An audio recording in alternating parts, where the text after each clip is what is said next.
it's Lynn Shuck with Healing and Balance, and what I'm about to show you is a way to work on revolved triangle. Honestly, it's not a pose I teach very often in my classes, but I do work on it with some clients. And the reason I don't teach it in a lot of classes is it requires an enormous amount of flexibility in the back of the leg, the calf, the hamstring, in the lower back. It involves ability at the hip flexion and in rotation and in spinal twist. And for many of my students, it's just too many moving parts. So here's a way you can work on this if you don't have all that flexibility. This is usually taught such that you would set up in this triangular shape, tip forward, your hand goes to the floor as leverage when you create a twist. As I said, getting that hand to the floor, that's usually the first big stopping point. So here's how we're going to work on it without having to get that hand to the floor. I'm going to start to set up with my back to you because when I take the revolve, I'll be facing you.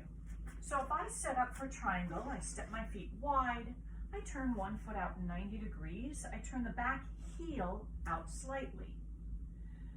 This is not going to allow me enough rotation to face this front leg. So I'm going to do two things to adjust from what would be my triangle setup. I'm going to shorten my stance, and I'm going to turn that back heel out even more so that I can really face that front leg. If I were facing the camera, which I am now, you can see that my back foot is still turned out, but only slightly, front foot pointed forward. So I've shortened my stride. I've rotated that back leg more. I'm going to think of turning that back thigh in and squeezing in at the top of the thighs. And I'm just going to see how far over can I tip my torso without rounding my spine. And this is about it for me today. You might only be this far. You're going to place the opposite hand as front leg on that front leg, on the thigh, the top of your thigh, whatever you can reach down at your knee. The other arm, same arm as front leg, is going to go out to the side. And then you're going to begin to twist the torso. And as you twist the torso, that arm that's out to the side starts to lift up toward the ceiling. Your chest will turn to face the side wall instead of the floor somewhat. And you still squeeze in at the top of the thighs.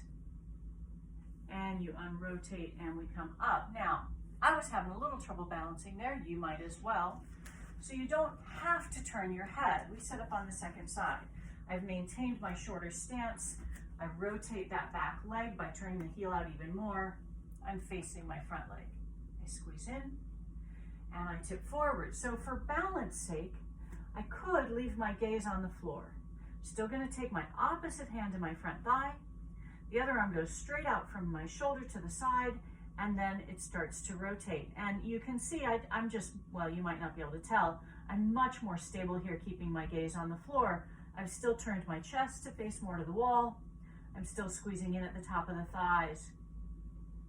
One last thing you might want to be aware of is whichever foot is in front, it's really easy as you start to rotate to roll to the outside of that foot. So squeeze those thighs in, press the inside edge of your foot into the ground, on that front foot especially. Give it a try, see what happens. Revolve triangle. Maybe when not having to get that hand to the floor, which is how it's taught, maybe this pose might come back into your repertoire. All right, go.